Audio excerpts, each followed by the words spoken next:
Père Saint, te rendons grâce. Merci pour cette nouvelle semaine.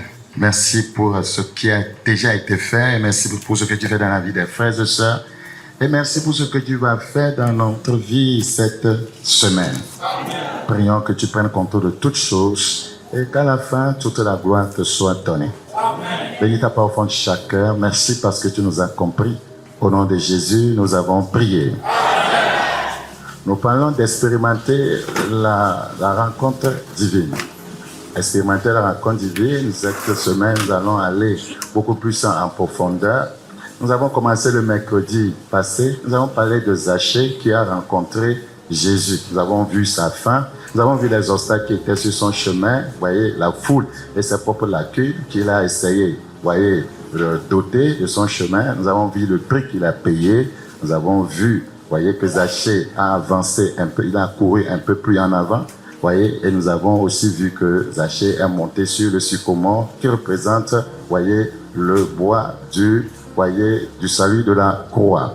Nous avons continué le vendredi, nous avons parlé de la rupture, voyez, avec la rencontre démoniaque. Voyez, tout homme né d'une femme est un pécheur. Voyez, et avant d'expérimenter une véritable rencontre avec le Seigneur, il faut que l'ancienne rencontre avec le diable, le père du péché, soit brisée. C'est tellement important. Et je crois que ce vendredi passé, le Seigneur nous a aidés et nous avons prié pour obtenir certaines délivrances. Le samedi, nous avons parlé de la valeur d'une rencontre divine et nous avons parlé du transvasement. Nous allons revenir sur cela le samedi prochain. Et voyez, dans cet enseignement, le premier point qui était très important, c'est le diagnostic, la localisation et le diagnostic de Dieu. Quand vous cherchez sa face, il va vous localiser, vous diagnostiquer afin de vous prescrire une thérapie, voyez, adéquate. Très important. Le dimanche, nous avons parlé de la prière et de la rencontre divine. Nous avons vu l'importance de la prière. Nous avons dit que si nous voulons opérer dans la dimension, voyez, de Jésus, nous devons vivre comme il vivait. Voyez, nous devons, voyez, être obéissants, humbles comme il l'était. Nous devons aussi prier comme il priait. Alors, ce soir, nous continuons avec ce thème, expérimenter la rencontre divine. Considérons Exode chapitre 29. Exode chapitre 29. Exode chapitre 29, nous lisons à partir du verset 42. Exode chapitre 29, le verset 42. Voilà l'holocauste perpétuel qui sera offert par vos descendants à l'entrée de la tente d'assignation. La tente d'assignation est appelée encore la tente de rencontre avec Dieu, bien sûr, devant l'Éternel. C'est là que je me rencontrerai avec vous et que je te parlerai. Donc, c'est pourquoi la tente d'assignation est appelée la tente de la rencontre. C'est là où je me rencontrerai avec vous et que je te parlerai. Je reprends. Voilà l'holocauste perpétuel qui sera offert par vos descendants à l'entrée de la tente d'assignation devant l'Éternel. C'est là que je me rencontrerai avec vous et que je te parlerai. L'holocauste parle d'un sacrifice entièrement consumé par le feu. Vous voulez que Dieu vous rencontre, qu'il vous parle, vous devez payer le prix. Vous devez vous sacrifier, vous devez vous livrer, vous devez vous abandonner. Donc, quiconque ne paie pas un prix ne peut pas rencontrer Dieu jusqu'au point où le Seigneur puisse lui parler. Je me rencontrerai là avec les enfants d'Israël, verset 43, et ce lieu sera sanctifié par ma gloire. Le verset 44, je sanctifierai la tente d'assignation et l'autel. Le lieu de la rencontre avec Dieu, c'est un lieu saint. Je sanctifierai Aaron et ses fils. Lorsque Dieu vous rencontre, voyez, il vous purifie, il vous sanctifie, il vous transforme pour qu'il soit à mon service dans le sacerdoce. Une rencontre divine est un moment où l'humain fait l'expérience de la présence ou de la volonté de Dieu. Une rencontre divine est un moment où l'humain fait l'expérience de la présence ou de la volonté de Dieu. C'est un moment de transformation, d'orientation, de révélation, de mission. Nous sommes dans Jérémie chapitre 29. Jérémie chapitre 29. Donc, quand le Seigneur vous rencontre véritablement, il vous transforme, il vous donne de nouvelles orientations, il vous donne des révélations et il vous donne une mission. Nous sommes dans Jérémie chapitre 29. Jérémie, le chapitre 29. Nous considérons le verset 13. Vous me chercherez, vous me trouverez, si vous me cherchez de tout votre cœur. La rencontre commence par un désir profond. Vous me chercherez et vous me trouverez si vous me cherchez de tout votre cœur. Le cœur doit être entièrement impliqué, dans ce processus de rencontre divine. Il faut un désir profond. Donc, la parole de Dieu utilise l'image de la soif pour illustrer le désir profond de l'âme humaine de rechercher l'intimité et la présence de Dieu. Nous sommes dans Psaume chapitre 63. Psaume chapitre 63. Psaume chapitre 63, nous considérons le verset 2. Psaume chapitre 63, le verset 2. Il est écrit, oh Dieu, tu es mon Dieu, je te cherche. Vous savez, Dieu, tu es le Dieu à rechercher. Nous l'avons chanté, plus de toi. Oui, c'est un Dieu qu'on cherche. Oh Dieu, tu es mon Dieu, je te cherche. On ne cherche pas ce qu'il donne, c'est lui-même qu'on cherche. Si vous arrivez à rencontrer une personnalité importante, vous n'avez pas besoin de lui demander de l'argent. Les gens nantis, les gens importants, ils savent donner des choses, aux gens subalternes. Vous cherchez Dieu même, vous le trouvez lui-même. Vous n'avez même pas besoin de lui demander quoi que ce soit. Vous allez voir qu'il va se charger, de tout ce que vous avez comme besoin, terrestre, matériel. Mais si vous cherchez ces besoins, ça ne peut pas marcher. Je me rencontre le pasteur Oyedepo qui était dans son véhicule et qui a été intercepté par un mendiant. Et il lui a donné quelques pièces. Et le mendiant dit, toi, un Richard comme ça, dans cette voiture, tu me donnes les pièces. Et le pasteur lui a dit, c'est pourquoi tu vas demeurer toujours pauvre. Et il n'était pas reconnaissant. Il n'a même pas demandé au pasteur, priez pour moi. C'est pasteur, je dois sortir de cette condition. Il demande parce qu'il voit qu'il a les biens. C'est ce que nous faisons à Dieu parce que nous savons que tout ce qui se trouve sur la terre lui appartient. Dieu est un Richard. Donc quand on va après lui, on ne demande pas comment il a fait pour devenir comme ça. Quelle vie le Seigneur mène pour posséder toutes ces choses. On veut prendre ça. On ne s'intéresse pas à ce qu'il est. C'est ça qui fait que ça ne marche pas. Et il n'est pas content de nous. Il dit, oh Dieu, tu es mon Dieu. Je te cherche. Mon âme a soif de toi. Toi-même, ta personnalité, ton caractère, pas ce que tu donnes, pas les possessions. Mon âme a soif de toi. Mon corps soupire après toi. Qui vous a dit que le corps ne doit pas soupirer après Dieu? Qui vous a dit que le corps même ne doit pas vivre pour Dieu, ne doit pas vivre dans la sainteté? Mon corps soupire après ta justice. Mon corps soupire après la pureté. Mon corps soupire après, la sainteté. Mon corps, la Bible nous a dit dans Romains chapitre 12, d'offrir nos corps à Dieu comme un sacrifice vivant. Le corps doit être saint, les yeux saints, les pieds saints, la bouche sainte. Tout ce que nous faisons, pas notre corps, doit refléter l'image de sa sainteté. Le corps est impliqué dans la recherche de Dieu. C'est pourquoi on ne peut pas prendre son corps pour pécher. Parce que le corps même soupire après Dieu, après sa justice, après sa sainteté. C'est très important. Mon corps soupire après toi dans une terre aride desséchée sans eau. Nous sommes maintenant dans le livre de Jean, Jean chapitre 7, verset 37. Je dis que la rencontre commence par un désir profond. Nous sommes dans Jean chapitre 7, nous considérons le verset 37. Jean chapitre 7, le verset 37. Le dernier jour, le grand jour de la fête, Jésus se tenant debout, s'écria, si quelqu'un a soif, la rencontre de Dieu commence par une soif profonde, un désir profond de le rencontrer. Si quelqu'un a soif, qu'il vienne à moi, à moi, à moi. Donc, il faut la soif avant, d'être attiré par lui. Si quelqu'un a soif, qu'il vienne à moi, pas à ce que je possède, pas à ce que je peux donner, à moi, et qu'il boive. Nous sommes dans Apocalypse chapitre 21, nous considérons le verset 6. Apocalypse chapitre 21, le verset 6.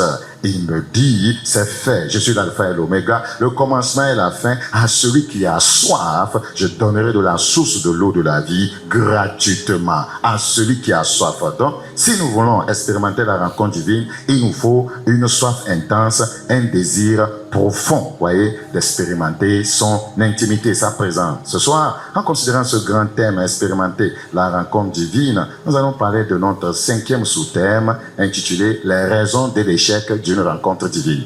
Les raisons de l'échec d'une rencontre divine. Les raisons de l'échec d'une rencontre divine. Ésaïe chapitre 50, nous considérons le verset 2. Ésaïe chapitre 50. Nous considérons le verset 2. Il est écrit ce qui suit. Je suis venu, pourquoi n'y avait-il personne? L'échec d'une rencontre divine. Je suis venu, pourquoi n'y avait-il personne? Des fois, les gens prient, Dieu ne les voit pas parce qu'ils ne sont pas dans les conditions requises. Leur cœur n'est pas propre, leurs intentions ne sont pas propres. L'échec d'une rencontre divine. Dieu ici se plaint du désintérêt et de l'incrédulité de son peuple. Malgré ses appels répétés et son amour constant, les hommes sont restés sourds et distants. C'est ce que, voyez, c'est ce qui se passe ici. Donc Dieu appelait son peuple par le prophète, mais il n'y avait personne pour répondre, voyez, à un tel appel. Nous allons nous attarder ce soir sur les principales raisons pour lesquelles, voyez, il y a des échecs chaque fois que les gens, voyez, rencontrent le Seigneur. Vous savez, le Seigneur peut venir ici, mais certains ne peuvent pas le rencontrer. Pourquoi? Parfois, lui-même, il vient. Je suis venu, il n'y a personne. Lui-même, il vient. Mais, voyez, les gens n'arrivent pas à le rencontrer. On a amené Jésus-Christ pour rencontrer quelqu'un. Cette rencontre n'a pas profité à cette personne. Voyez, un pasteur peut organiser un programme, faire descendre Dieu pour rencontrer le peuple de Dieu. Mais cette rencontre ne servira à rien. Parce que les motifs des cœurs, voyez, ne sont pas de bons motifs pour que le Seigneur puisse rencontrer, voyez, ces derniers. Alors, nous sommes dans Luc chapitre 23. Luc chapitre 23, nous allons exploiter, voyez, un cas. Luc chapitre 23, nous considérons le verset 8. Luc chapitre 23, le verset 8. Lorsque Hérode vit Jésus, rencontre divine. Lorsque Hérode vit Jésus, il en eut une grande joie, car depuis longtemps, il désirait le voir. Le désir était là, la faim était là, mais il y aura un échec. Il désirait le voir à cause de ce qu'il a entendu. Il avait entendu dire de lui, et il espérait qu'il le verrait faire quelques miracles. Et il espérait. Le motif de la rencontre. Le motif de la rencontre. Et il espérait dans cette rencontre. Il espérait un miracle dans cette rencontre. Ce n'est pas Jésus qui cherchait. Il espérait, voyez, le voir. Il espérait qu'il le verrait, voyez, faire quelques miracles. Il lui adressa beaucoup de questions, mais Jésus ne lui répondit pas. Alors, l'échec de cette rencontre illustre l'incompatibilité entre la grâce divine et les motivations humaines égoïstes. Les motivations humaines égoïstes. Lui, il espérait le voir faire un miracle. Ses intentions n'étaient pas celles du Seigneur. Ses motivations ne répondaient pas, voyez, aux attentes de Dieu. Voyons au premier point, voyez, les principales causes de cet échec. Le premier point, les principales causes de l'échec d'une rencontre divine. Retournons dans Luc chapitre 23. Luc chapitre 23, le verset 8. Lorsque Hérode vit Jésus. Quelle occasion, quelle opportunité. Lorsque Hérode vit Jésus. Comment on peut voir Jésus ne pas et demeurer la même personne? Lorsque Hérode vit Jésus, si Jésus descendait ce soir ici, physiquement, que vas-tu lui demander? Voyez, qu'allons-nous lui demander? Seigneur, Seigneur, maman. Tout le monde va dire quelqu'un va dire mon, quelqu'un va dire ceci. Personne ne va dire, oh Jésus, que je sois comme toi. Fais de moi quelqu'un qui te ressemble. Non, nous allons commencer à raconter nos problèmes, nos difficultés, nos besoins. Voyez, c'est ce que nous allons faire. Voyez, et ce sont les motifs égoïstes. Voyez, lorsqu'il vit Jésus, il en eut une grande joie.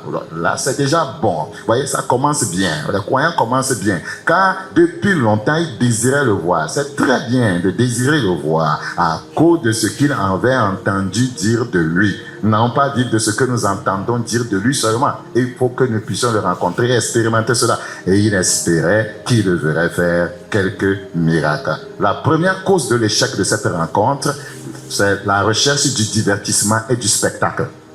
Hérode cherchait le divertissement. Il espérait le voir faire quelques miracles. Hérode ne cherchait pas le salut, ni la vérité. Hérode ne cherchait pas le salut, ni la vérité. Il cherchait le miracle. Nous sommes dans Ésaïe chapitre 45. C'est le problème de cette génération. Nous sommes dans Ésaïe chapitre 45. Ésaïe chapitre 45. Nous considérons le verset 22. Ésaïe chapitre 45, le verset 22. Il est écrit, tournez-vous vers moi et vous serez sauvés. Lorsque vous avez l'opportunité de le rencontrer, de vous tourner vers lui, vous devez chercher le salut. Tournez-vous vers moi et vous serez sauvés. C'est ce qui importe au Seigneur au prime abord. Vous, tous qui êtes aux extrémités de la tête, tout être humain, toute personne envoyée née d'une femme, lorsqu'elle fait la rencontre de Dieu, elle doit chercher le salut de son âme. Tournez-vous vers moi et vous serez sauvés. Vous qui êtes aux extrémités de la terre, car je suis Dieu, il n'y en a point personne. Praise the living God. Ouais, il voyait Jésus comme une attraction. Il espérait, voyez, simplement le voir accomplir un miracle pour se divertir. Hérode voulait se divertir. J'ai entendu parler de toi. J'ai entendu dire que tu fais des miracles. Et c'est ce que tu peux faire, quelques miracles ici. J'ai entendu que tu as ouvert les yeux des aveugles. J'ai entendu que tu as fait marcher les paralytiques. Ouais, je n'ai jamais vu rien de tel. Est-ce que tu peux faire un miracle? Voyez, devant moi, je vais voir. Luc chapitre 11, le verset 29. Luc chapitre 11, nous considérons le verset 29. Luc chapitre 11, le verset 29. Il est écrit dans ce passage, comme le peuple s'amassait en foule, il se mit à dire, cette génération est une génération méchante. C'est Jésus qui parle. Elle demande un miracle. C'est ça, c'est la génération dans laquelle nous sommes. Voyez, elle demande un miracle. Il ne lui sera donné autre miracle que celui de Jonas. Le Seigneur est en train de parler de sa mort et de sa résurrection. Voyez, que c'est ça le vrai miracle. Voyez, venir à la croix, c'est ça le vrai miracle qu'il faut rechercher. Que ceux qui recherchent d'autres miracles, voyez, avant le miracle du salut, ce sont des gens méchants. Voyez, cette génération est une génération méchante. Elle demande un miracle. Il ne lui sera donné d'autres miracle, voyez, que celui de Jonas, car de même que Jonas fut un signe pour les Ninivites, de même, le Fils de l'homme, voyez, en sera un pour cette génération. Il parlait, voyez, de sa mort, de sa résurrection, qui allait octroyer le salut à l'humanité. C'est le vrai miracle, voyez, que nous devons chercher dans le Seigneur. Le verset 32, le verset 32. La Bible dit, les hommes de Ninive se lèveront au jour du jugement avec cette génération et la condamneront parce qu'ils se repentirent à la prédication de Jonas. Le Seigneur est en train de parler de la repentance. Au lieu de rechercher premièrement la repentance, la génération là ne recherche que miracle. Et il dit que mais les Ninivites, voyez, ils ont recherché la repentance au premier abord. Avec cette génération, ils vont se lever les Ninivites et vont condamner cette génération parce qu'ils se repentirent. Et ils se repentirent à la prédication de Jonas. Et voici, il y en a plus que Jonas. Ouais, nous ne cherchons pas la repentance lorsque la prédication nous est donnée, lorsque les enseignements nous sont donnés. Nous recherchons les miracles. Nous recherchons, voyez, les ouvertures des portes. C'est ce qui nous préoccupe. C'est ça notre intention. C'est ça les motivations de notre cœur. Ou bien quand nous venons à Dieu. C'était le problème, voyez, d'Hérode. C'est pourquoi cette rencontre fut un fiasco, un échec total. Beaucoup de gens dans cette génération aiment s'agglutiner dans les églises, dans les assemblées, voyez, où ils peuvent suivre un spectacle de miracles. C'est ce qui se fait. Voyez, vous allez voir dans les assemblées, vous avez ça sur les réseaux sociaux, c'est des spectacles de miracles. On acclame l'homme de Dieu. Voyez, on crie son nom. Ya, tu es puissant. Prophétise. Voyez, on fait des miracles, on les joue partout. Voyez, et c'est ce que les gens aiment. C'est ce que Hérode demandait. Miracle. Il voulait que Jésus-Christ, voyez, lui fasse un spectacle de miracles. Ce faisant, Jésus, voyez, ne lui a pas répondu du tout. Jésus ne l'a même pas regardé. Jésus, voyez, n'a pas bronché. Praise the living God. Praise the living God. Donc, si vous ne recherchez que des miracles, voyez, vous ne pouvez pas être admis dans sa présence. Dans sa présence. Il faut juste être sage. Il ne faut pas mettre la charrue avant les bœufs. Dans Jean chapitre 6, nous considérons le verset 2. Jean chapitre 6, le verset 2. Jésus, voyez, le verset 2 plutôt, une grande foule le suivait parce qu'elle voyait les miracles qui opéraient sur les malades. Pourquoi la foule le suivait?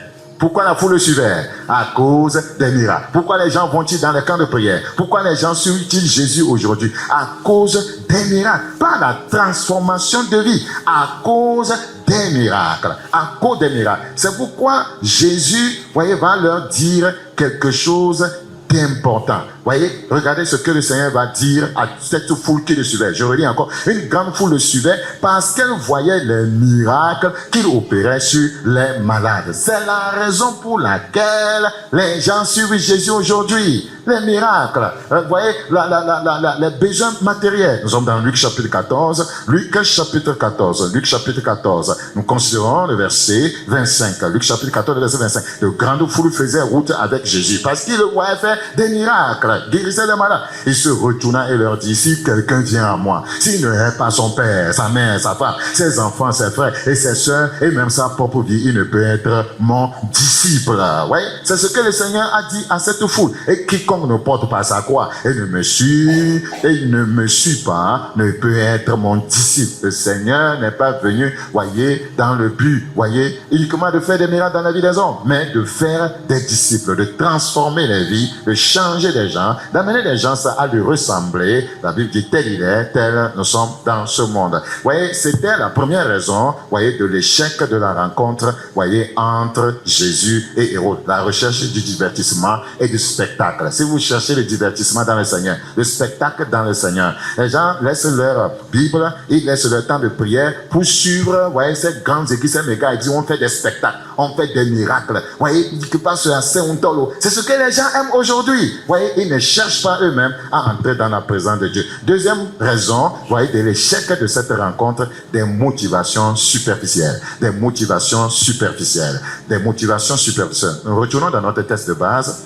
Nous sommes dans Luc chapitre 23.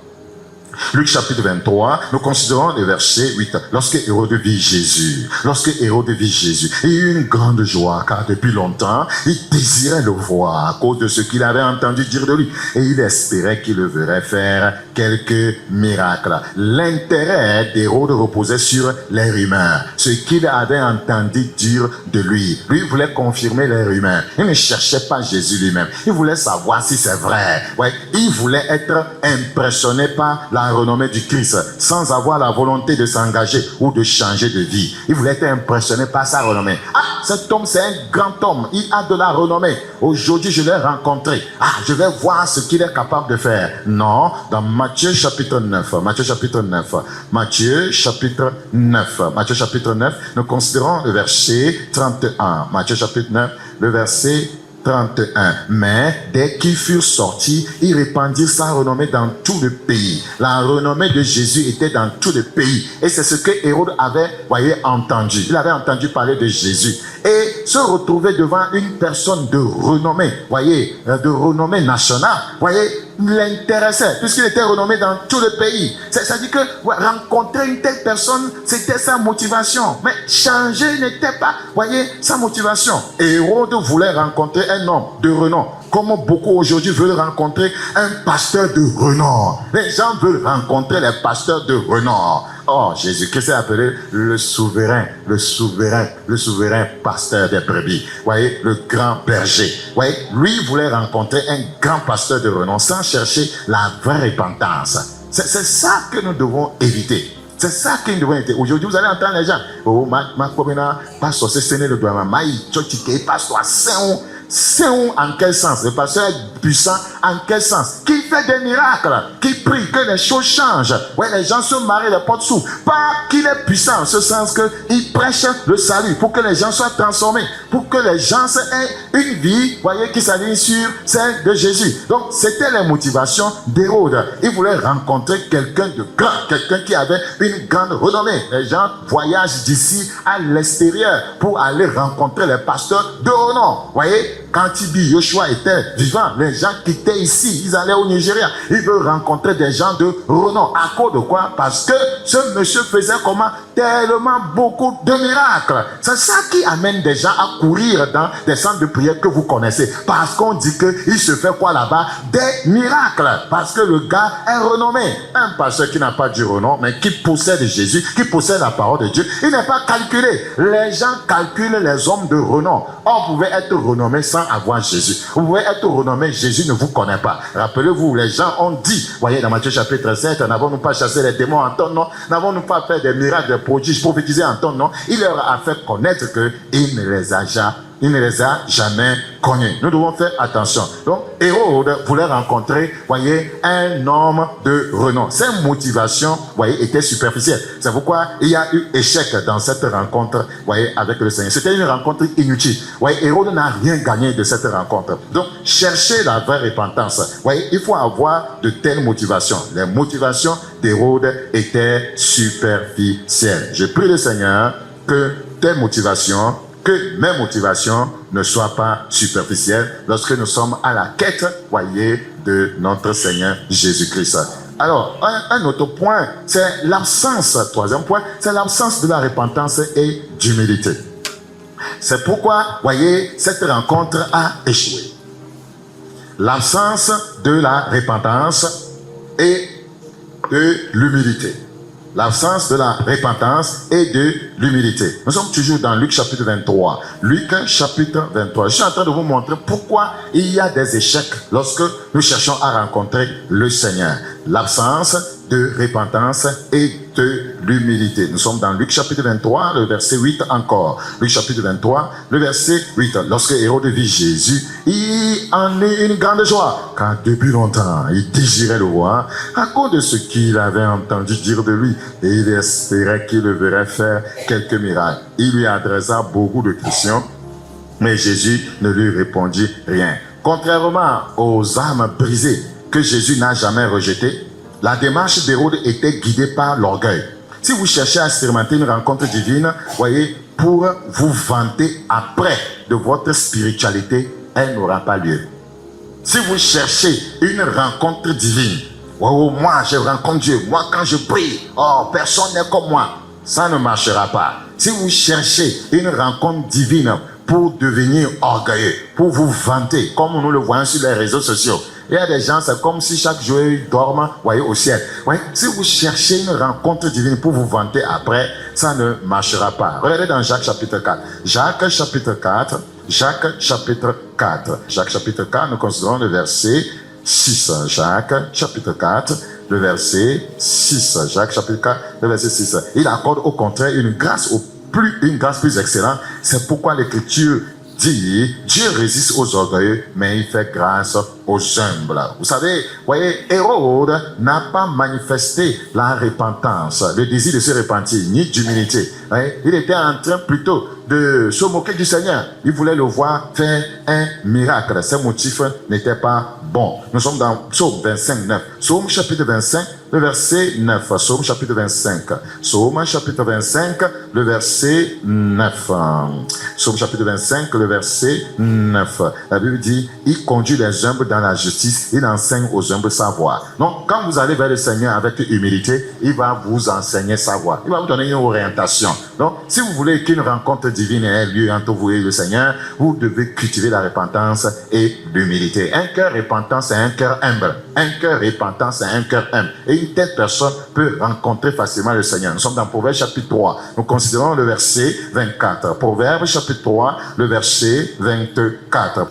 23, 21, 23. La Bible dit dans Proverbe chapitre, mon fils, que ces enseignements ne s'éloignent pas de tes yeux. Garde la sagesse et la réflexion. Et seront la vie de ton âme et l'ornement de ton cou. Alors tu marcheras avec assurance dans ton chemin et ton pied ne heurtera pas. Si nous voulons expérimenter une rencontre divine, ouais, nous avons besoin nécessairement de l'humilité. L'humilité, voyez, nous l'obtenons lorsque nous acceptons, comme, voyez, il est dit à ce fils ici, voyez, de s'aligner sur les enseignements. Mon fils, que ces enseignements ne s'éloignent pas de tes yeux. Quelqu'un qui se détourne des enseignements du Seigneur ne sera pas humble, il sera orgueilleux.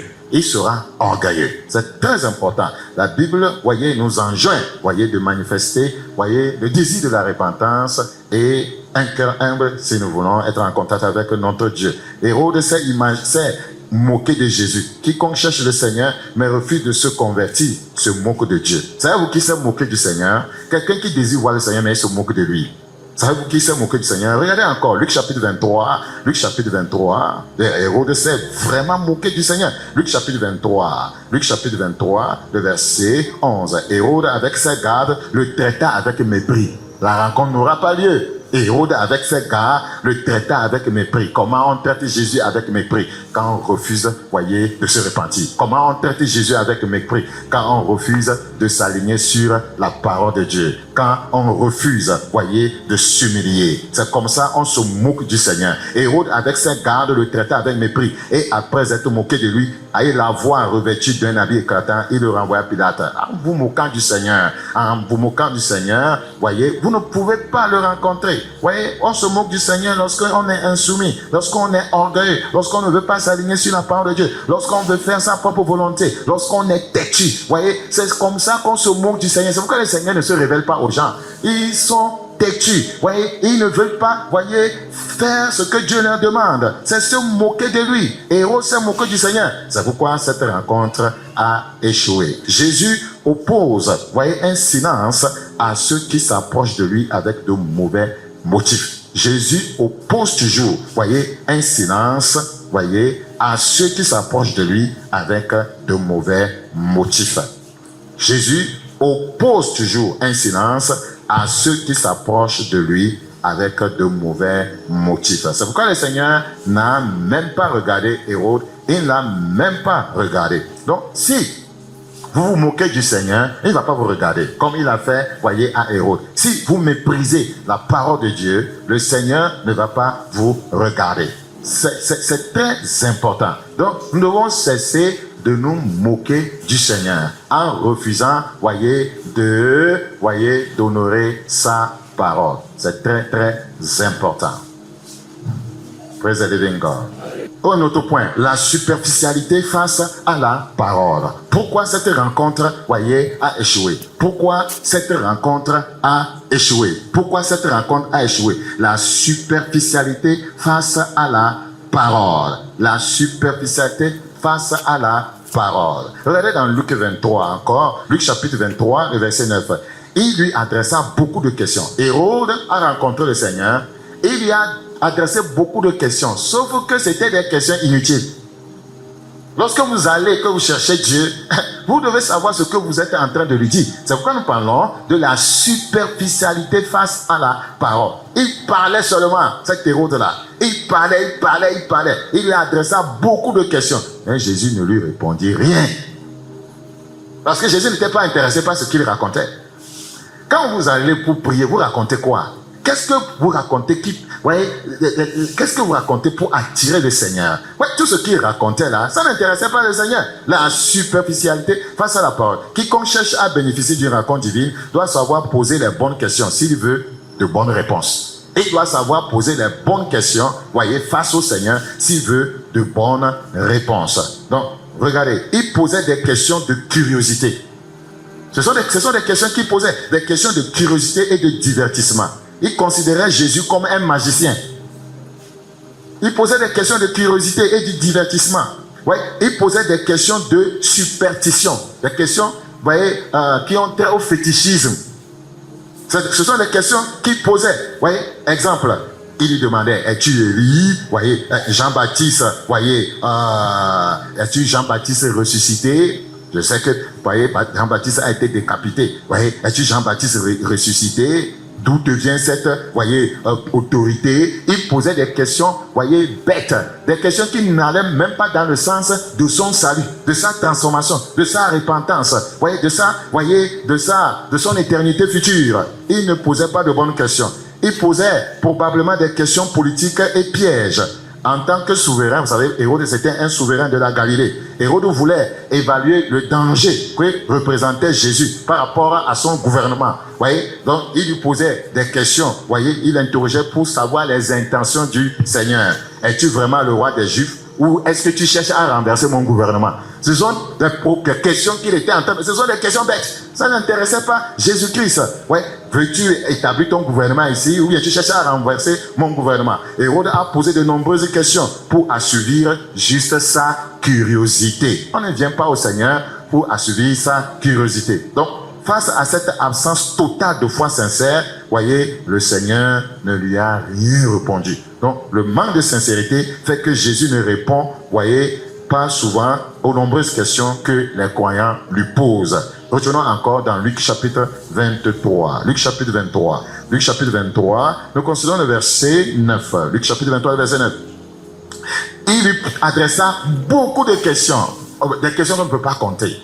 Une perte de temps inutile. Être en face du Seigneur et perdre inutilement le temps comme ça. Il y a des gens qui ont rencontré le Seigneur, ils ont dit une seule phrase. Et le Seigneur, voyez, les a transformés, les a changés, les a délivrés. Voyez, mais lui, il pose trop de questions ici, des questions bêtes, des questions inutiles, des questions qui ne vont pas dans le sens, voyez, de son salut. Mais Jésus ne lui répondit rien.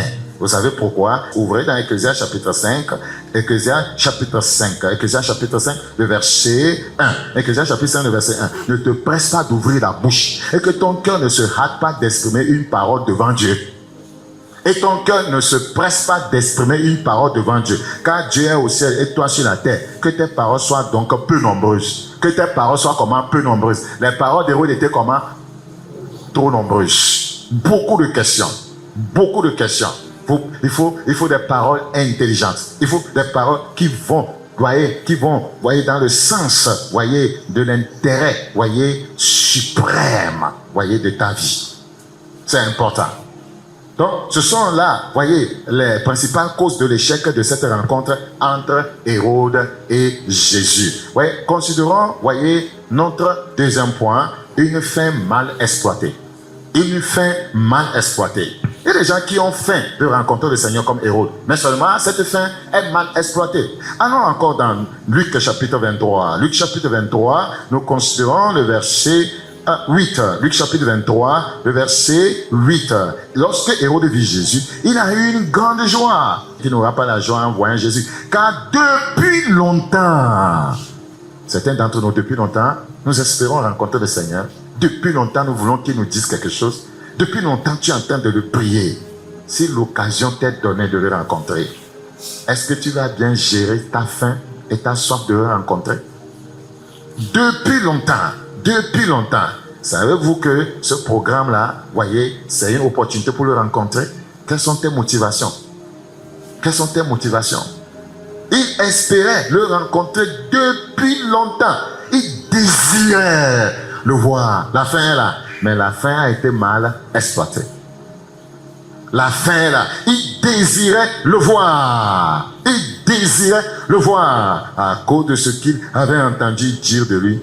Et il espérait qu'il le verrait faire quelques miracles. C'est mal exploité. Cette fin est mal exploitée.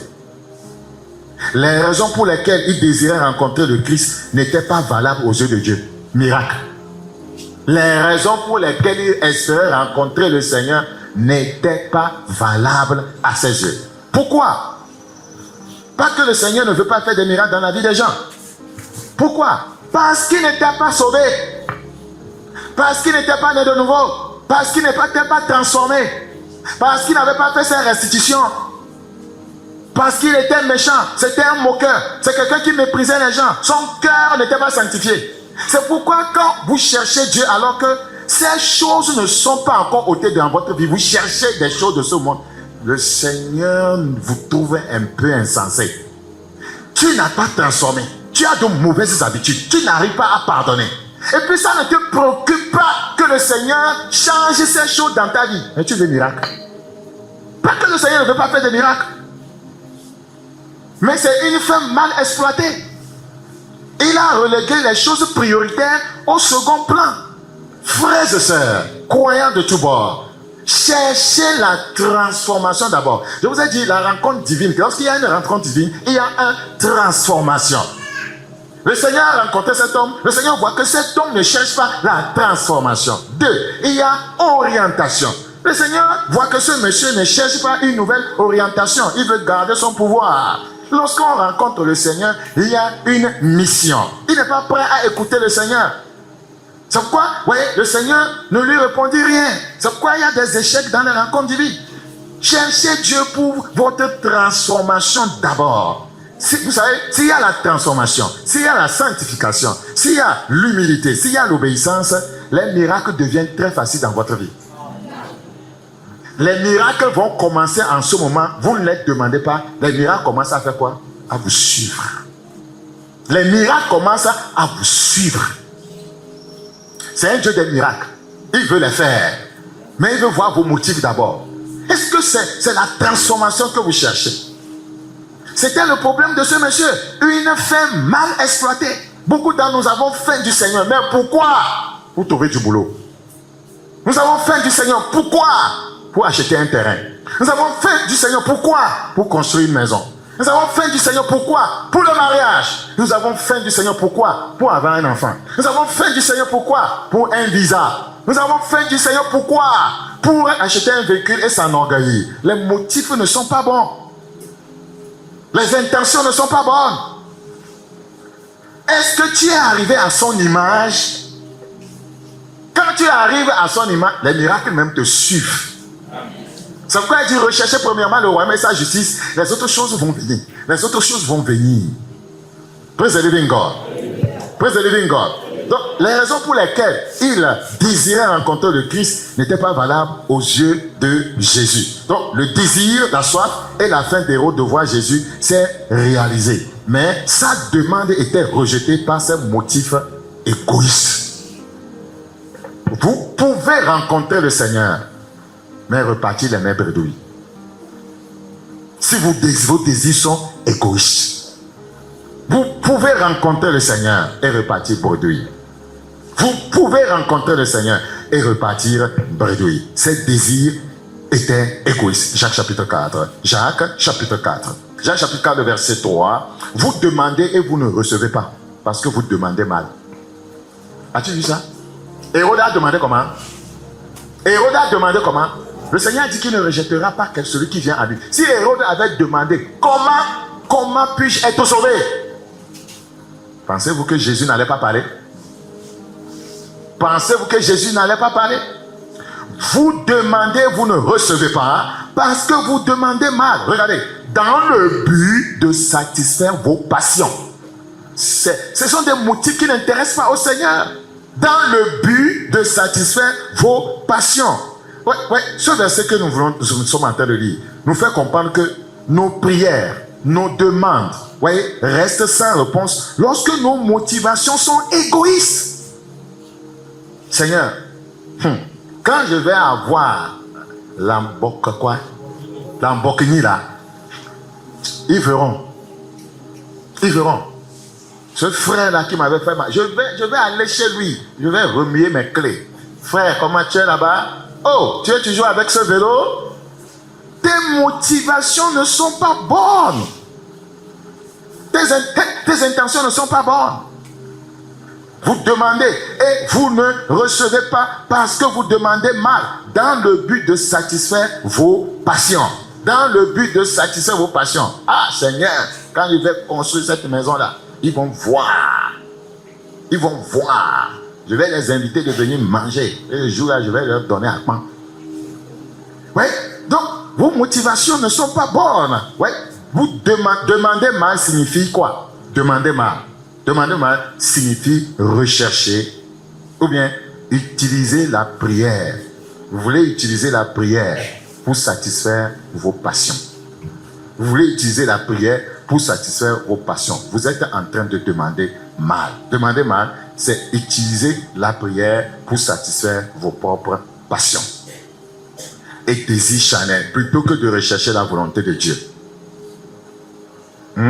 Demander mal signifie chercher à utiliser la prière pour satisfaire, vos propres passions et désirs charnels plutôt que de rechercher la volonté de Dieu. Matthieu chapitre 6. Matthieu chapitre 6. Nous considérons le verset 10. Matthieu chapitre 6, le verset 10. Que ton règne vienne, que ta volonté soit faite sur la terre comme au ciel. Lorsque nous prions, nous cherchons que sa volonté soit faite. Nous ne cherchons pas à satisfaire nos passions et nos désirs charnels. Donc, 3 éléments importants sont à considérer. 3 éléments importants sont à considérer lorsque nous prions le Seigneur. Je prie le Seigneur, voyez, qu'il aide chacun d'entre nous, voyez, et que nous puissions changer de mentalité lorsque nous cherchons, voyez, le Seigneur. Et je crois que lorsque nous trouvons le Seigneur lui-même, voyez, les autres choses vont nous poursuivre. Alléluia, ou bien nous suivre. Les autres choses vont nous suivre. Et c'est ce que le Seigneur fera. Praise the living God. Alléluia. Nous allons voir 3 importants éléments à considérer si nous voulons que Dieu accepte nos demandes. 3 éléments importants, voyez, si nous voulons que Dieu accepte nos demandes. Nous n'allons pas agir, voyez, comme Hérode qui a mal exploité cette rencontre divine. Il a rencontré le Seigneur, mais il, voyez, cherchait simplement le divertissement et le spectacle. 2, voyez, il avait des motivations qui étaient des motivations impures. Ces motivations étaient impures, c'est pourquoi le Seigneur ne lui a pas répondu. Et 3, il y avait l'absence de repentance et d'humilité. Et 4, voyez, il y avait la superficialité face à la parole. Il se mettait à poser tellement de questions qui n'étaient pas nécessaires. Il a mal exploité la faim. Enfin, il a rencontré celui qui désirait depuis longtemps voir, mais il n'a pas bien, voyez, dirigé sa faim. Il demandait un miracle, il cherchait à satisfaire ses propres passions. Dernier point, 3 éléments importants à considérer si nous voulons que Dieu accepte nos demandes. La première chose, si vous voulez que votre rencontre avec le Seigneur ne soit pas un échec, ôtez l'égoïsme. Ôtez l'égoïsme. Ôtez l'égoïsme. L'égoïsme est un frein aux demandes du croyant. L'égoïsme, c'est un véritable problème dans la vie des croyants. Si Dieu finit par te donner ces choses, est-ce que tu vas penser à Dieu? Est-ce que tu vas penser aux autres? Dieu voit tout ça là dans ton cœur d'abord. Ôtez l'égoïsme. 2 Timothée chapitre 3, 2. La Bible nous dit que dans les derniers temps, dans les derniers jours, nous sommes dans 2 Timothée chapitre 3. 2 Timothée chapitre 3, le verset 2. Car les hommes seront égoïstes. Les hommes seront égoïstes. L'égoïsme est un frein aux demandes du croyant. L'égoïsme, c'est un attachement excessif à soi-même. C'est un attachement excessif à soi-même. C'est ce qu'on appelle l'égoïsme. Oui, l'égoïsme consiste à privilégier son propre intérêt au détriment d'autrui. Ici, au détriment de Christ. Si Christ voit que tu viens pour le rencontrer dans le but, voyez, de recevoir cette grâce pour toi seul, et il ne va pas se révéler à toi. Il ne va pas se révéler à toi. C'est pourquoi lorsque le Seigneur nous parle et nous donne des messages, nous ne les gardons pas. Nous partageons ça avec les gens. Nous prêchons, nous publions, nous écrivons. Il y a les traités, il y a les livres. Ce n'est pas de l'égoïsme. Quand le Seigneur voit que toi, tu vas garder les choses, parce qu'il y a des choses, il te dira de garder des choses à publier. Il voit que tu n'es pas prêt à aider les autres, à partager le message avec les autres. Vous voulez qu'il vous rencontre pourquoi? Ôtez l'égoïsme de votre vie. Pensez aux autres. Un véritable enfant de Dieu ne pense qu'aux autres. Et il pense beaucoup aux autres avant lui-même. Un véritable enfant de Dieu pense beaucoup à Jésus, aux intérêts de Jésus, aux intérêts du royaume. Il pense beaucoup à l'œuvre avant de penser à lui-même. Un véritable enfant de Dieu pense beaucoup à l'œuvre avant de penser à lui-même. Moi, je suis un exemple pour vous. Il pense beaucoup à l'œuvre avant de penser à lui-même. Une telle personne, Dieu lui parlera. Dieu se révélera à une telle personne. Dieu visitera cette personne-là. C'est très important. La Bible dit dans 1 Corinthiens chapitre 10. 1 Corinthiens chapitre 10. 1 Corinthiens chapitre 10. Regardez les arguments que nous donnons. Voyez, quand il s'agit de l'œuvre, Quand les choses sont difficiles, hein, moi je n'en ai pas assez, hein, ils ne savent pas ce qui m'arrive. Quelqu'un qui parle comme ça, je vais se visiter cette personne. Pourquoi? Si elle est infidèle dans les petites choses, elle le sera dans les grandes. Dans les grandes. 1 Corinthiens chapitre 10, le verset 24. 1 Corinthiens chapitre 10, le verset 24. 1 Corinthiens chapitre 10, le verset 24. Regardez, le verset 24. Que personne ne cherche son propre intérêt. Mon ami, est-ce que tu as ça dans ta Bible? Nous avons des paroles de vie. Je dis, hein, est-ce que tu as ce passage dans ta Bible? Je dis, ce n'est pas la parole de Dieu. Ce n'est pas la parole de Dieu. Que personne ne cherche son propre intérêt, mais que chacun cherche celui d'autrui. Tu ne lis pas? Disons, parole de vie. Et 1 Corinthiens 10, verset 24. Personne ne doit chercher son intérêt à soi, mais plutôt celui des autres. Personne ne doit chercher son intérêt à soi. Est-ce que il y a quelque chose de contraire dans votre Bible? Est-ce qu'on a écrit chercher votre intérêt? Nous sommes des chrétiens qui ont échoué. Avares, égoïstes. Moi d'abord. Vous savez, Paul parle selon les principes du royaume. Recherchez premièrement le royaume et sa justice. Cherchez l'intérêt des gens. Vous êtes déjà enfants de Dieu. Vous êtes dans le royaume. On parle aux croyants. Vous êtes un enfant de Dieu. Vous êtes un enfant de Dieu. Vous êtes une fille de Dieu. Vous êtes une servante de Dieu. Vous êtes un serviteur de Dieu. Dieu est déjà avec vous. Maintenant, cherchez l'intérêt des autres. Des autres qui n'ont pas, voyez, cette grâce-là d'avoir le niveau que vous avez dans le Seigneur. Cherchez à ce qu'ils puissent aussi, voyez, arriver à votre niveau. Ne cherchez pas à ce qu'ils soient bas, que vous les regardez de haut. Personne ne cherche, que personne. Tu peux être pasteur, tu peux être simple fidèle. Que personne. Combien sont prêts à obéir à ce passage biblique? Que personne ne cherche son propre intérêt. Que personne. Ouais, j'ai suivi, voyez, une femme qui était interviewée par un média par rapport aux inondations, voyez, qui se sont, voyez, produites le 29, le lundi passé. On demande à la femme ce qui se passe. Elle dit que c'est grave. C'est très grave. C'est très grave. Qu'elle a dormi chez quelqu'un. Qu'elle a transporté ses enfants, voyez, sur le pôle. Elle est retournée, voici l'eau, c'est asséché, mais il y a toujours l'eau. Qu'elle est en train d'aller pour chercher quelque chose à manger. Depuis hier, elle n'a rien mangé.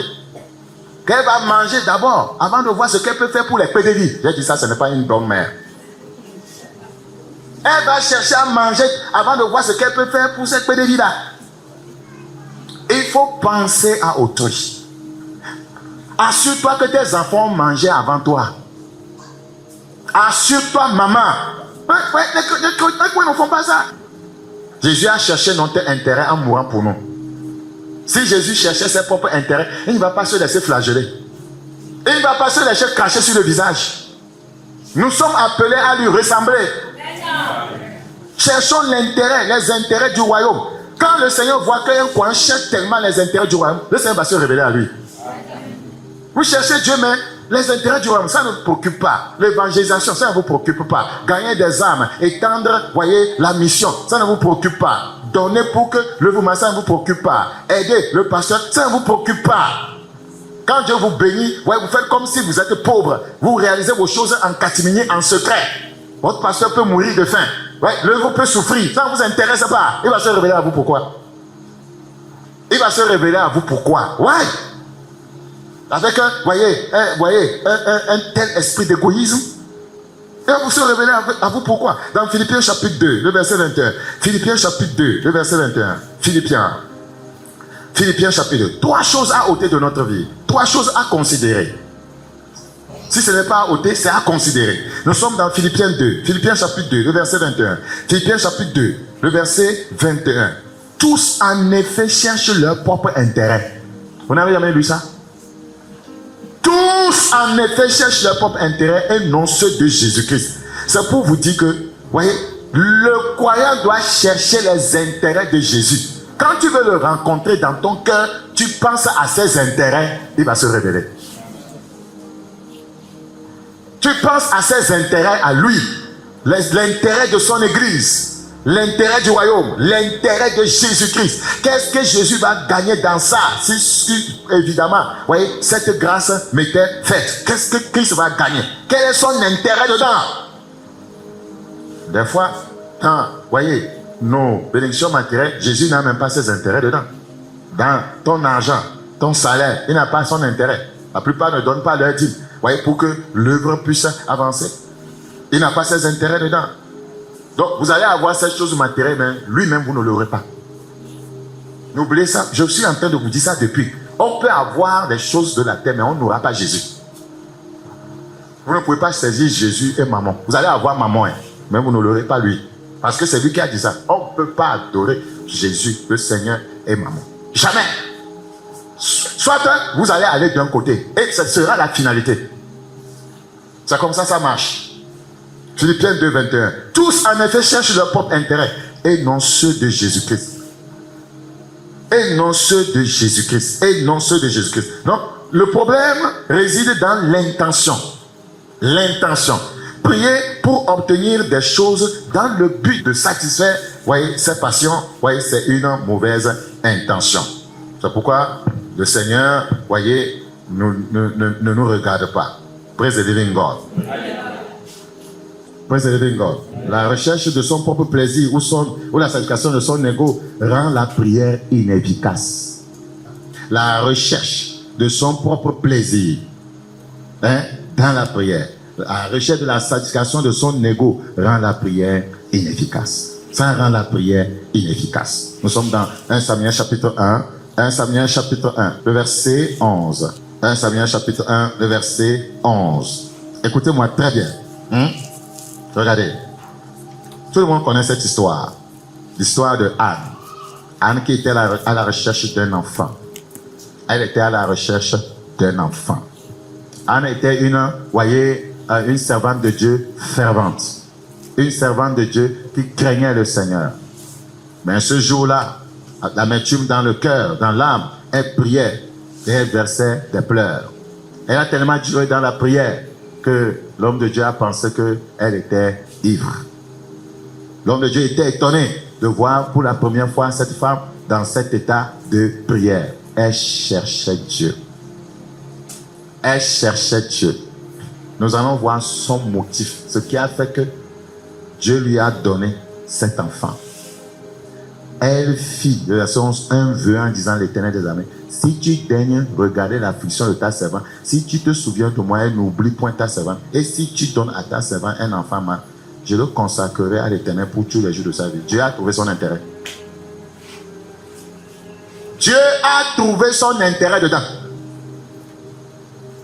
Depuis que Anne priait, vous savez qu'elle cherchait l'enfant là depuis. Elle cherchait, elle priait. Et sa épouse là, voyez, la ridiculisait. Mais Dieu n'a jamais regardé Anne à cause de ses motifs. Dieu n'a jamais regardé Anne. Mais lorsque Dieu a vu ses motifs, ses intentions, quand le Seigneur a vu qu'il a ses intérêts dans ceci, quand Dieu a vu qu'il a ses intérêts, que cet enfant va, voyez, le servir, cet enfant va devenir un prophète, parce que la maman dit, je vais le consacrer. Ce que tu demandes à Dieu là, tu le demandes pour toi seul. Tu es égoïste. Tu ne penses pas aux intérêts du royaume. Il faut toujours penser aux intérêts du royaume quand vous priez. Don't forget that. Il faut toujours penser aux intérêts du royaume. C'est tellement important. Qu'êtes-vous prêt à consacrer? Qu'êtes-vous prêt à donner si Dieu vous visitait, vous bénissait? Qu'êtes-vous prêt à donner? Qu'êtes-vous prêt à abandonner pour le Seigneur? Qu'êtes-vous prêt à abandonner?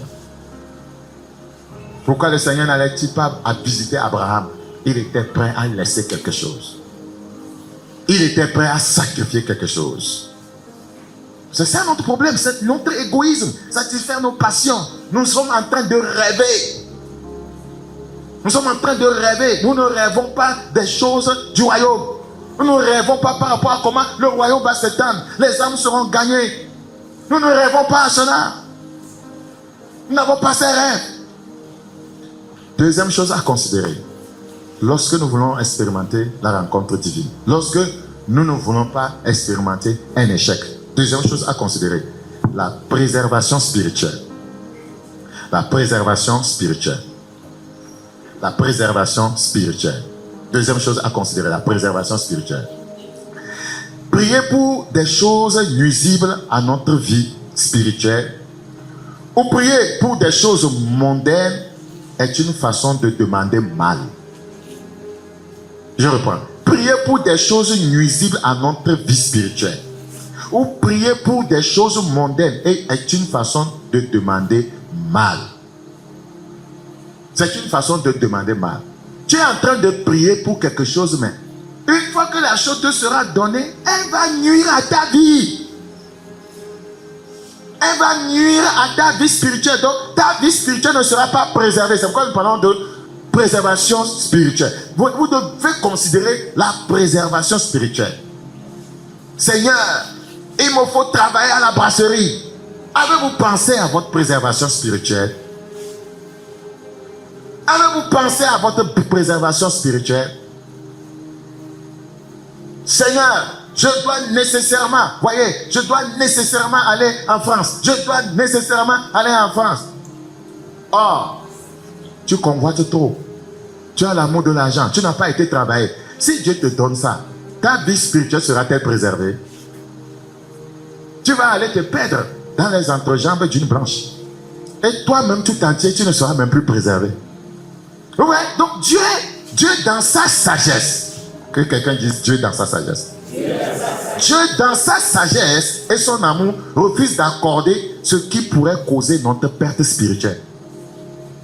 Il refuse d'accorder ce qui pourra causer notre perte spirituelle. C'est comme votre enfant, ouais, qui vous réclame le couteau que vous tenez en main. Mais vous ne pouvez pas lui donner ça. Parce qu'il ne peut pas bien gérer le couteau, ça peut le blesser. Si vous êtes un parent sage, vous n'allez pas laisser le couteau entre les mains de votre enfant. Vous n'avez pas donné, voyez, un beignet chaud à un enfant de 2 ans dans ses mains. Est-ce qu'il peut tenir ça? Il sera brûlé. C'est comme ça que Dieu fonctionne. Donc nous ne pensons pas à ces choses en priant. Vous devez ôter l'égoïsme quand vous priez. 2, pensez à votre préservation spirituelle. Quand vous pensez à votre préservation spirituelle, c'est ça qui vous amène à dire, Seigneur, si ceci ne peut pas m'arranger, ne me le donne pas. Et Dieu est content. C'est comme ça, moi, j'ai prié quand je voulais me marier. Père, si cette femme ne peut pas m'aider, si cela ne peut pas m'aider dans la vie, annule cela. Crée des cirques, que cela n'arrive jamais. C'est quelqu'un qui aime Dieu qui prie comme ça. C'est pas quelqu'un qui pleure. Comité Dieu a bloqué mi. Comité Dieu a bloqué mi. On appelle monsieur Gou, on appelle monsieur Baou, on appelle monsieur Niou, on appelle monsieur Niamon. Oui, on doit raconter tout. Voilà, tu ne penses pas en disant à Dieu, Seigneur, je ne sais pas si ceci va me nuire demain ou pas. Je ne sais pas si ceci va me nuire demain ou pas. Je peux exploiter cette histoire d'inondation. Je sais que dans cette histoire, il y a quelqu'un qui s'est retrouvé dans une maison de location qui a été inondée parce qu'il n'a pas écouté Dieu. Il y a quelqu'un qui voulait louer là-bas, Dieu lui a dit non. Reste ici, il a refusé. Oh, aujourd'hui, il a les conséquences. C'est ce que nous faisons. Nous ne pensons pas à notre préservation. Nous n'avons pas foi en Dieu. Nous n'avons pas foi en Dieu. Nous n'avons pas foi en ses leaders. Nous ne pensons pas. Le leader pense à la préservation spirituelle du fidèle. C'est pourquoi, vous voyez, quand la personne n'est pas née de nouveau, vous voulez la marier, ouais, nous vous disons, faites attention. Quand la personne est remplie, vous voyez, des démons, nous vous disons, patientez un peu pour que la délivrance finisse d'abord. Mais est-ce que les gens nous comprennent? C'est pour votre préservation spirituelle. On ne nous comprend pas, on nous lapide, on nous insulte, ils sont jaloux, ils ne veulent pas, et ils sont à l'aise avec leurs femmes. Que Dieu ait pitié de nos âmes perdues. Les leaders souffrent. Les leaders, ils souffrent. Les leaders, ils souffrent. La préservation spirituelle, Luc 11, 11. Luc chapitre 11. Luc chapitre 11. Le verset 11. Luc 11, 11. Open your Bible, please. Luc 11. La Bible dit, dans Luc chapitre 11, verset 11, « Quel est parmi vous le père qui donnera une pierre à son fils ?» C'est le Seigneur qui parle. Une pierre. La pierre, elle est au cognet, elle est brisée. S'il lui demande du pain, ou s'il demande un poisson, lui donnera-t-il un serpent au lieu d'un poisson? Donc Dieu ne va pas nous donner ce qui va être nuisible à notre vie. Le serpent est nuisible. Ce que tu demandes là, c'est il y a un serpent caché dedans. Il y a un serpent caché dedans. Seul Dieu le sait. Donc, sois éveillé. Et cette audace de lui dire, Seigneur, s'il y a un serpent dedans, ne me donne pas ça. Regardez, Lot, il désirait Sodome et Gomorrhe. Mais il y avait quoi là-bas? Il y avait quoi là-bas? La mort était là-bas. La débauche était là-bas. L'homosexualité, la sodomie était là-bas. Il dit que c'est là-bas qu'il va prendre. Abraham l'a laissé aller. Regardez la finalité. Dieu est plus sage que nous. C'est ce qui arrive des fois. Le leader dit, ok, bon, si tu veux, il faut aller. Et il se tait. Il se tait. Mais c'est ce même leader, lorsqu'il va avoir problème, qui viendra, qui va secourir l'autre. Après, vous voyez qu'ils ont été attaqués. Certains rois sont concertés, on les a amenés. Abraham avec un petit groupe, qui est parti pour le ramener. C'est comme ça les leaders souffrent. C'est comme ça les leaders souffrent. Donc il faut penser à votre préservation spirituelle. Il y a un gars, il dort, mais il y a un gars, des noms viennent coco. Il y a un gars de moussoir. Que Dieu soit d'accord d'abord. Comme tu sens que Dieu n'est pas d'accord, tu y vas forcer. Le serpent va te mordre. Dieu n'a pas voulu te donner le serpent, mais tu as aimé le serpent. La préservation spirituelle. Ève n'a pas pensé à sa préservation spirituelle. Elle voyait la beauté du fruit. Elle voyait juste la beauté du fruit. Mais quand elle a consommé le fruit, elle était morte spirituellement. Et il faut faire attention. Pensez à votre préservation spirituelle. Surtout dans ces temps de la fin. Pensez à votre préservation spirituelle. Ne rentrez pas dans n'importe quelle affaire. Pensez à votre préservation spirituelle. Ne rentrez pas en amitié avec n'importe qui. Pensez à votre préservation spirituelle. Ne suivez pas n'importe quel pasteur. Pensez à votre préservation spirituelle. Pensez à votre préservation spirituelle.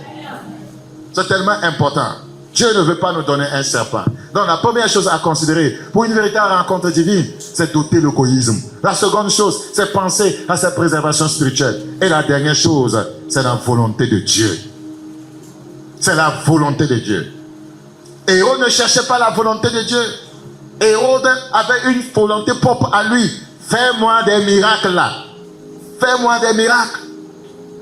Il faut chercher la volonté de Dieu. La véritable prière consiste à s'aligner ou bien à aligner nos requêtes sur ce qui plaît à Dieu. Je reprends. La véritable prière consiste à aligner nos requêtes sur ce qui plaît à Dieu et sur son plan. Comment savoir ce qui plaît à Dieu? Il faut être un étudiant assidu des Écritures. Tu sauras ce qui plaît à Dieu. Si tu ne médites pas les Écritures, comment vas-tu savoir ce qui plaît à Dieu? Parce que quand tu pries selon les Écritures, tu pries selon sa volonté. Tu pries selon sa volonté. Il faut aligner nos requêtes sur ce qui plaît à Dieu et sur son plan, plutôt que de tenter de le mettre au service de nos caprices. Nous sommes dans 1 Jean 5, nous allons terminer par là. 1 Jean chapitre 5. 1 Jean chapitre 5. 1 Jean chapitre 5, le verset 14. 1 Jean chapitre 5, le verset 14.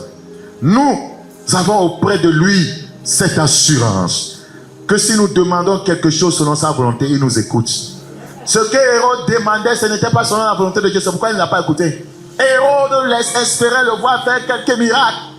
En ce moment, ce n'était pas la volonté de Dieu ça. Parce que Hérode n'était pas converti. Hérode n'était pas changé. Jésus est sage.